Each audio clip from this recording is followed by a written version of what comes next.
종교 개혁 기념 주일이면서 또 우리 청북교회의 창립 기념 주일이기도 합니다. 종교 개혁 기념으로는 508주년이 되었고요. 우리 교회 창립으로는 69년이 되었습니다. 조금 전에 우리가 부른 찬송 585장 내 주는 강한 성이요, 이 찬송은 1517년에 종교개혁을 시작한 마틴 루터가 종교개혁을 해가는 과정에서 작곡을 하고 또 작사를 해서 우리에게 전승된 찬송입니다.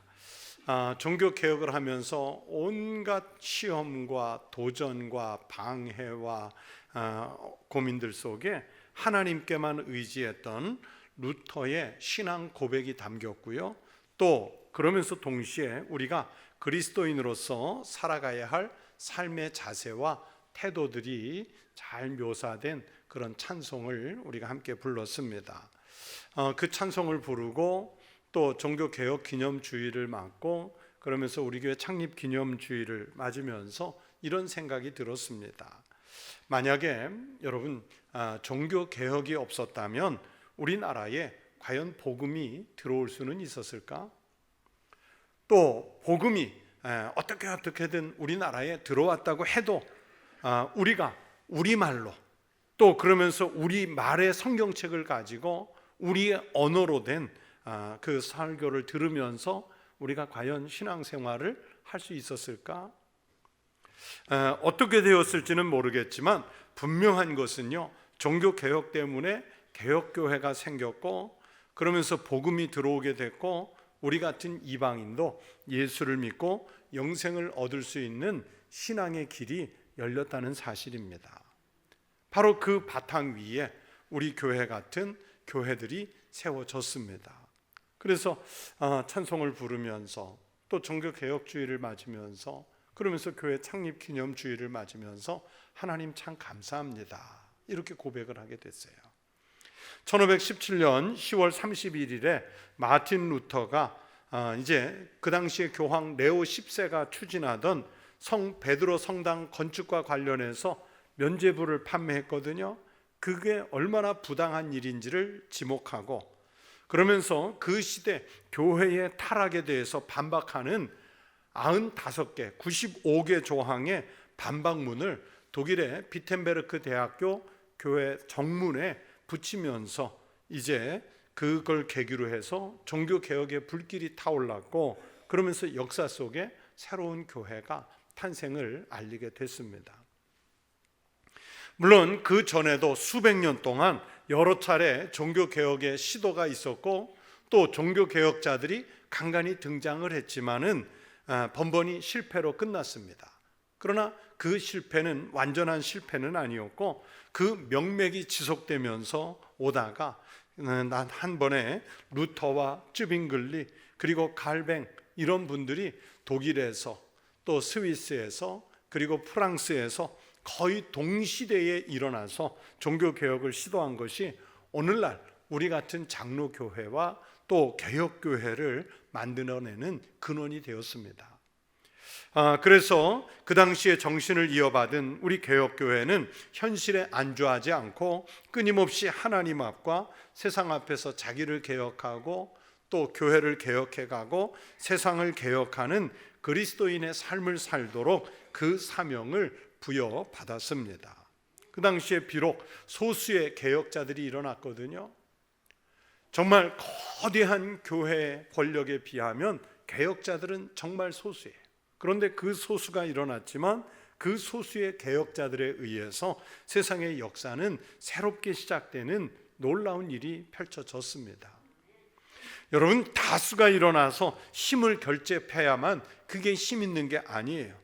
우리 그리스도인은 예수 그리스도의 말씀대로 예수 그리스도를 잘 믿는 그리스도인답게 살아내기만 해도 그것으로서 엄청난 힘과 엄청난 영향력을 발산할 수 있게 됩니다. 우리나라에서 보면요, 정권이 바뀔 때마다 정치적으로 매일 듣는 얘기가 개혁이라는 말이에요. 역대로 가장 부패한 정권이었다는 소리를 듣는 5공화국, 6공화국도요, 여러분 군인들이 정권을 잡는 명목으로 뭘 내세웠습니까? 사회 정의, 부패 척결, 사회 개혁, 이런 구호들을 내세웠습니다. 그런 것처럼 역대 모든 정부가 개혁을 주장했어요. 지금의 정부도요, 자기네가 제일 크게 개혁한다고 주장을 해요. 그런데 꼭 보면 정권이 바뀌면 앞에 개혁은 잘못됐다면서 그 개혁을 뒤집는 역사가 역사 속에 계속 5년마다 반복되고 있잖아요. 그 얘기는 뭡니까? 우리가 하는 개혁은 한계가 있고, 그러면서 국민들은요, 개혁 소리만 들어도 피로감이 느껴져요. 그런 것처럼 그건 우리나라뿐만이 아니라 거의 온 세계가 다 그렇죠. 사실 개혁을 성공하는 것은 거의 불가능합니다. 그래서 어느 역사학자는 역사적으로 성공한 개혁은 종교개혁 하나밖에 없다. 역사적으로 성공한 개혁은 종교개혁 하나밖에 없다. 그런 말을 남겼어요. 인류의 역사에서 수를 셀 수 없는 다양한 개혁들이 시도됐지만 성공한 개혁은 거의 없습니다.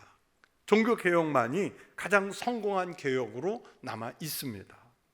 종교개혁은요, 단지 종교적인 흐름만 바꾼 것이 아닙니다. 종교개혁은 세계의 역사를 바꾸었고 사상을 바꾸어 놓는 개혁이었습니다. 우리가 종교개혁의 처음 정신으로 돌아가지 못한다면 여러분, 교회는 세상의 희망이 되지 못해요. 세상에서 빛으로 소금으로 살라는 그 사명을 감당해낼 수가 없어요. 우리가 자꾸 경건성을 잃고 세속적인 모임처럼 변해간다면 여러분, 교회는 세상으로부터도 버림받겠지만 무엇보다도 하나님으로부터 버림을 받게 될 거예요. 여러분, 오늘날 세계에서 가장 참혹한 아주 잔인한 테러 집단으로 이슬람 국가라는 단체가 있어요. 이슬람 국가 그러면 잘 모르시고 언론에서 늘 IS에서 아마 더 쉽게 들으셨을 거예요. 또 동시에 거의 비슷한 급으로 미국을 자국에서 밀어나고 그 정권을 수립한 아프가니스탄에 탈레반이 있어요. 탈레반. 이 이슬람 국가 IS하고 탈레반은 거의 쌍벽을 이루죠. 이 단체들은요, 서방 사람들은 물론이고요, 같은 이슬람이라도 자기네들과 적대적이었다고 판단되면 막 사람들을 참수하고, 그러면서 그 잔인한 참수 장면을 세계 언론에 공개하는 이런 잔혹한 장면을 서슴없이 보여주잖아요. 물론 IS도 아니고 탈레반도 아니지만 여러분, 이스라엘이 가자 지구에서 철수하면서 이제 평화협정을 맺고 휴전을 하기로 했는데, 그런데 이스라엘 군이 철수하자마자 여러분 2주 전인가 3주 전에 보세요. 자기네 그 배신자라고 여겨졌던 사람들을 군중들 앞에 끌어내놓고 그 팔레스타인 광장에서 총살에 처하는 장면을 온 세계가 봤잖아요. 온 세계가. 이 원래 탈레반하고요, IS는 깊은 관계가 있습니다. 탈레반을 만든 사람이 누구냐면 그 유명한 오사마 빈 라덴이에요. 오사마 빈 라덴이 탈레반을 만들었고, 탈레반의 큰 조직 아래 그 하부 조직으로 원래는 IS, 이슬람 국가가 있었어요.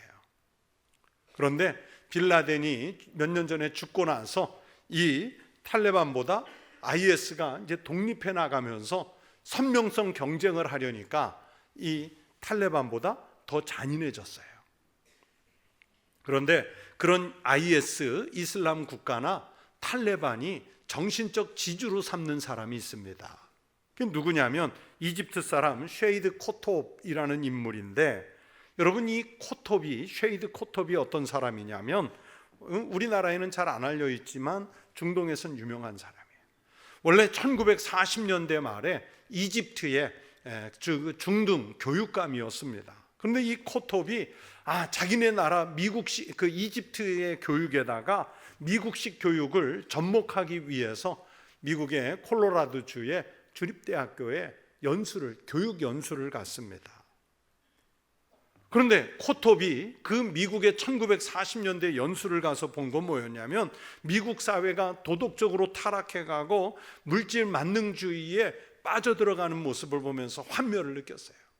그런데 이 당시에 코톱이 미국으로 연수를 가면서 원래 가장 주목해서 보려고 했던 건 뭐냐면 미국의 기독교였어요. 미국이라는 나라의 사상을 지배하고 있는 그 기독교가 그 사회에서, 그 국가에서 어떤 역할을 하는지, 그리스도인들은 어떤 역할을 하면서 사는지 그거를 주의 깊게 관찰하려고 갔는데, 그런데 코톱이 가서 보니까 미국과 미국 교회는 세속화의 그 세상의 빛이 아니라 오히려 뭐라고 말을 남겼냐면 미국 교회는 암흑이었다. 그렇게 실망한 거예요. 교회의 환멸을 느낀 거예요. 그러면서 그가 거기서 굳힌 결심은 뭐냐면 내가 이집트를 이슬람의 광명으로 구원시켜야겠다 하는 결심을 하고 돌아오지요. 그러면서 정치 활동을 하게 됐고 그 유명한 무슬림 형제단에 가입해서 활동을 하다가 이집트 정부에 체포가 돼서 1966년에 사형을 당해서 죽습니다. 그러나 그는 죽었지만 그의 사상을 알 자와할이라는 사람이 이어받고 또 빈 라덴이 이어받아서 지금까지 탈레반에게 그리고 IS에게 그러면서 이슬람의 과격한 테러 집단의 정신적 지주가 됐어요. 여러분, 역사에 가정은 없다고 그러죠. 가정은 없지만 그래도 만약에 진짜 만약에 이 셰이드 코톱이 미국 교회에 가서 미국이 이렇게 잘 살게 되고 미국 사람들이 깨끗하고 한 것은 정말 교회에서 기독교 신앙에서 감동을 받아서 그렇게 됐구나 하는 것을 깨닫고 돌아가 미국의 그 기독교 정신으로 자기 나라에서 정치 활동을 했다면 북아프리카나 오늘날의 이 중동의 문화가 어떻게 변했을까? 그렇게 탁월한 사람이 기독교 정신을 갖고 들어갈 수 있었다면 도대체 어떻게 변했을까? 그런 상상을 해봐요. 그러면서 미안하지만 오늘날 저런 잔혹한 이슬람 원리주의가 생겨난 이유 중에 하나가 그들이 스스로 생겨나기도 했지만 기독교가 잘못된 영향을 끼친 것도 크다 하는 반성을 하게 돼요. 교회가 교회답지 못하고 그리스도인이 그리스도인답지 못하면 세상이 우리를 버리기도 하고 하나님이 우리를 버리십니다. 요즘 새벽 기도의 시간에 매일 예레미야서를 읽고 있는데요, 여러분, 예레미야 선지자는 계속 말씀을 보니까 유다 민족이, 이스라엘 민족이 아무리 하나님의 선민일지라도 하나님의 말씀을 듣지 않고 그 뜻에 순종하지 않으면 버리시겠다, 멸망시키겠다, 이 말씀을요 매일 반복해서 합니다. 여러분, 그것은 예레미야 시대뿐만이 아니라 지금도 교회와 그리스도인들을 향해서 성경을 통해서 계속 주시는 말씀이에요. 우리가 교회로서의 역할을 제대로 감당하지 못하면 아무짝에도 쓸모없는, 친목회만도 못한 공동체가 되고 말겠죠. 그래서 정말 정신을 바짝 차리고 깨어서 우리가 믿음의 능력, 복음의 능력을 믿으면서 믿음으로, 복음으로 의에 이루고자 하는 그 합당한 삶을 우리가 살아낼 수 있어야 합니다. 여러분, 교회에서 또는 학교의 세계사 시간에 배웠던 종교개혁에 관해서 이 시간 잘 생각해 보시기 바랍니다. 종교개혁이 원래 처음에 출발한 것은요, 무슨 거창한 구호나 세상을 향한 염려, 인류의 정의 문제 이런 건 내세우면서 시작하지 않았어요. 그리고 개혁하겠다고 내일부터 개혁을 시작합니다 이렇게 미리 선언하거나 선포하고 시작한 일도 아니었죠. 종교개혁은 오직 한 명의 그리스도인, 그분이 루터이든 칼뱅이든 쯔빙글리든 그 한 명의 진실한 크리스찬이 신앙의 신실한 믿음의 삶을 살아내려고 하는 것에서부터 출발하게 되었습니다. 한 사람의 그리스도인이 그리스도인으로서 어떻게 믿어야 바른 믿음인가? 그리스도인으로서 어떻게 살아야 하나님의 뜻을 이루며 살 것인가? 그렇게 자기 신앙에 대한 성찰에서부터 종교개혁의 불길은 타오르기 시작합니다. 그렇게 작은 불꽃으로 시작한 것이 세계교회를 새롭게 시작하게 되는 엄청난 영향을 끼치게 되었죠. 그렇게 여러분, 한 사람이 중요해요. 그 한 사람이 나라와 시대와 공동체를 살릴 수도 있고요. 셰이드 코톱을 예를 들었지만 그렇게 한 사람의 생각이 나라를, 세계를 멍들고 망치게도 할 수 있어요. 한 사람이 그렇게 큰 역사의 출발일 수도 있고, 한 사람의 정말 잘못된 역할이 공동체를 무너지게 할 수도 있습니다. 그래서 전도서 10장 1절에서 한 사람의 영향이 어떤지를 성경이 이렇게 말씀했어요. 제가 여러분에게 좀 더 쉽고 이해하라고 공동번역으로 전도서 10장을 읽어드릴게요. 파리 한 마리가 빠져 죽으면 향수 한 병을 버리게 된다. 그렇듯이 하찮은 한 사람의, 그 말은 생략됐지만 어리석은 행동 때문에 지혜로 얻은 영광을 물거품으로 돌려버리는 수가 있다. 여러분, 우리 한 사람 한 사람이 예수님의 십자가로 얻어내신 영광을 물거품으로 만드는 사람이 될 수 있어요. 다른 사람이 아니라 내가, 바로 나 자신이 종교 개혁자들과 믿음의 선진들이 일궈낸 영광을 망치는 일, 즉 향수 한 병을 버리게 만드는 사람이 돼버릴 수 있어요. 그러나 또 반대로 생각하면 내가 그리스도인답게, 내가 신실하게 사는 곳에서는 영적인 영향력을 확산시켜서 이 공동체와 시대를 변화시키게 만드는 마중물이 될 수도 있습니다.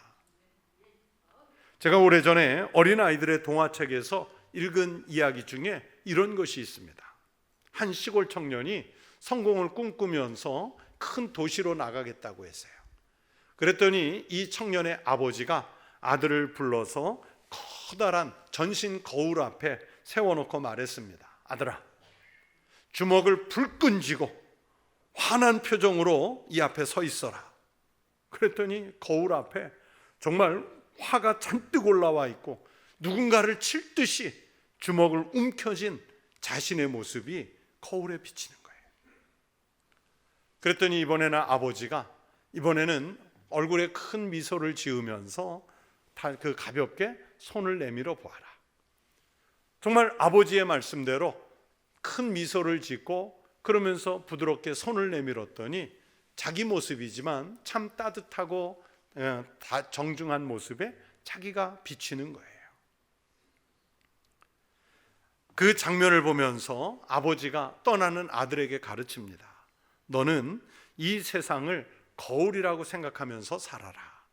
네가 친절하게 남을 대하면 저쪽도 너에게 친절하게 대할 것이다. 그러나 네가 악하게 대하면 상대방도 반드시 너를 악하게 대할 것이다. 네가 만약 미처 깊이 깨닫지 못하고 어떤 행동을 했을 때는 상대방의 행동, 반응을 통해서 네 자신을 보아라. 남이 너에게 불친절하거든 언젠가 내가 불친절했었구나, 이렇게 생각하면 된다. 다른 사람에게 내가 섭섭한 말을 듣거든 내가 남에게 섭섭한 말을 했었나 보다, 그렇게 생각하면 맞을 것이다. 그렇게 아버지가 아들에게 가르쳐요. 우리는요, 남의 말, 남 탓을 정말 많이 하죠. 타인에 대해서 불평도 하고 원망을 합니다. 오죽하면 우리가 핑계댈 사람 끌어올 데 없으니까 죽은 조상도 탓해요. 안 되면 조상 탓. 그럼 조상이 무슨 탓이 있어요? 그런데 사실은 내가 겪는 모든 어려움의 원인은 다 내게 있습니다. 내가 변하지 않으면 환경이 변하지 않아요. 내가 변하면 상대방도 변하고 환경도 변합니다. 우리가 개혁이라는 말을 들으면 그 대상을 다른 사람으로만 여긴다는 데 문제가 있습니다. 나는 항상 깨끗하고 나는 항상 정직하고 나는 항상 올바른 길로 간다고 생각해요. 그래서 개혁을 해야 한다 하면은 내가 대상이 아니라 나를 제외한 다른 사람들이어야 한다고 우리는 쉽게 생각해요. 그러나 여러분, 그러면 개혁은 소용이 없습니다. 무엇인가 잘 안 되는 원인은 남에게 있거나 나와 관계없는 저기 건너편에 있지 않습니다. 그 원인은 남이 아니라 나에게 있습니다. 그래서 깨달아야 할 분명한 사실은 내가 변해야 남도 변한다는 사실입니다. 내가 변하지 않은 채 남만 변화시키려고 하면 그 자리에 개혁은 일어나지 않아요.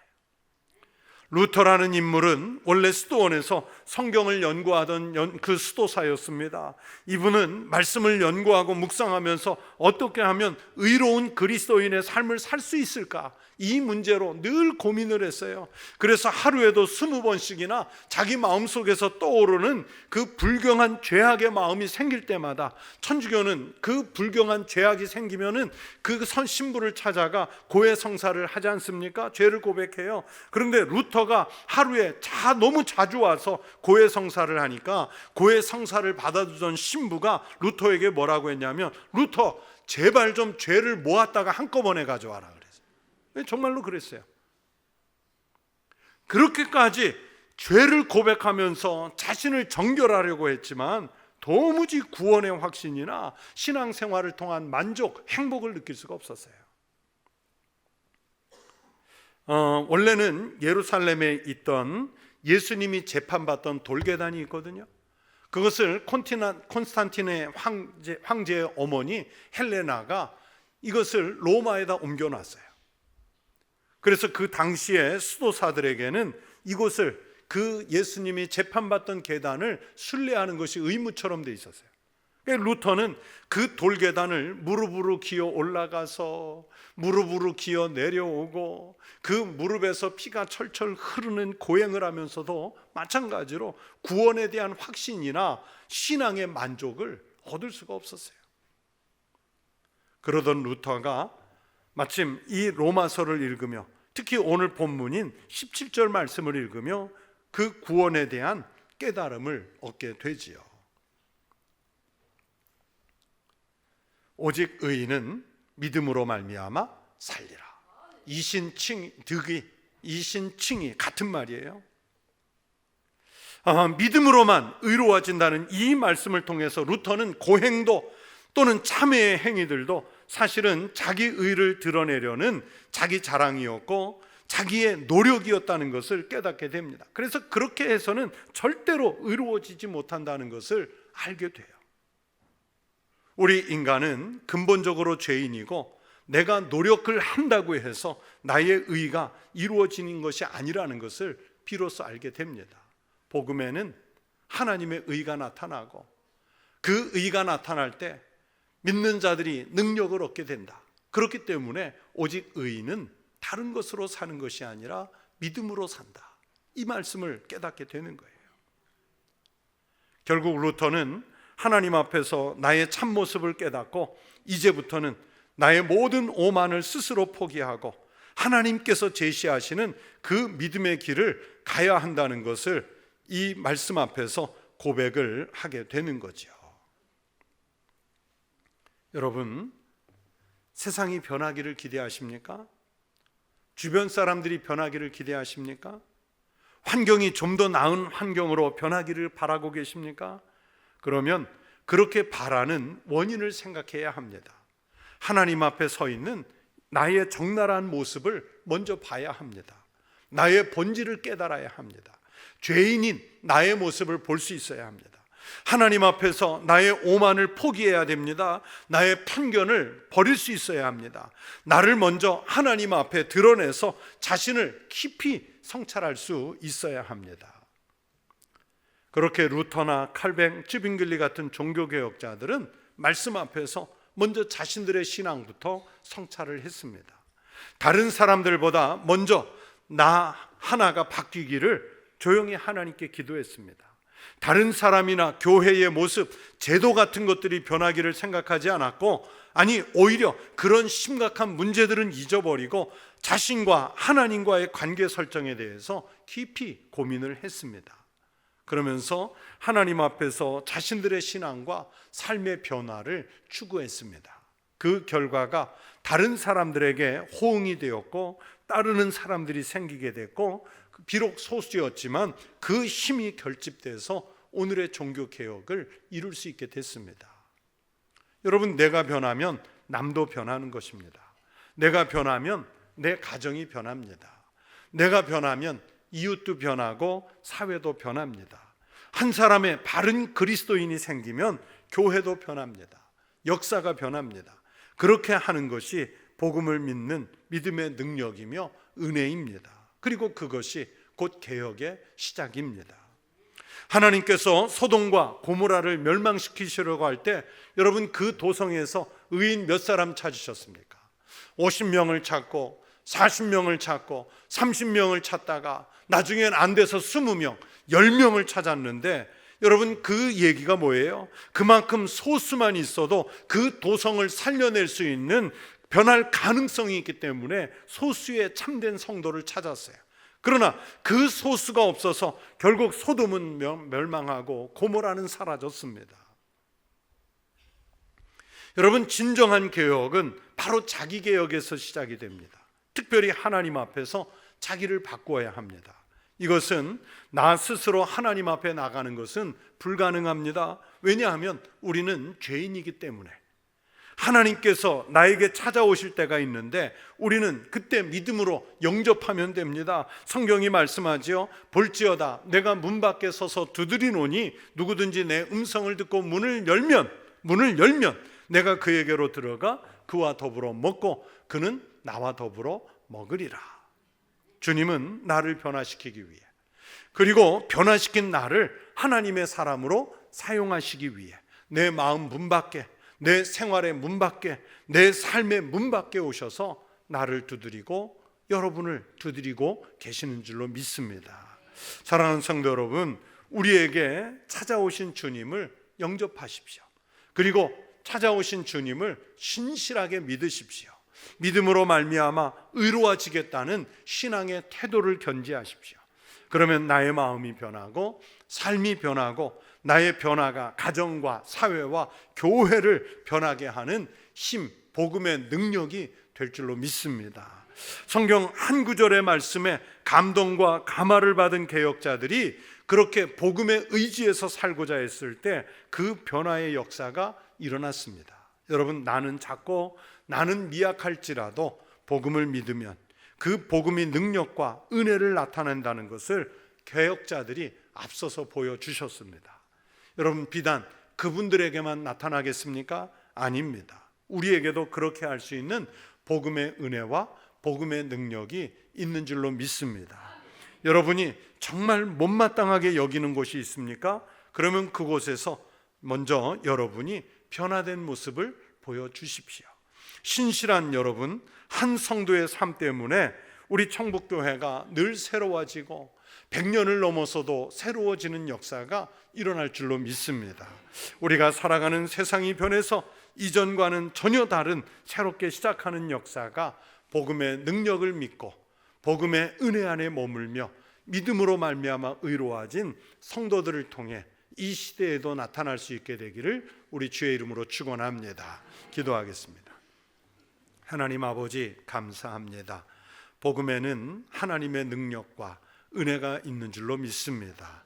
그러므로 오직 의인은 그 복음을 믿음으로 의인으로 살아 오직 이 땅에, 우리 가정에, 그리고 교회에, 내가 살아가는 삶의 자리에, 그리고 내가 머물러 있는 이 시대에 그렇게 은혜의 영향을 끼치며 살아가는 능력자들이 되게 하여 주시옵소서. 예수님 이름으로 기도하옵나이다. 아멘.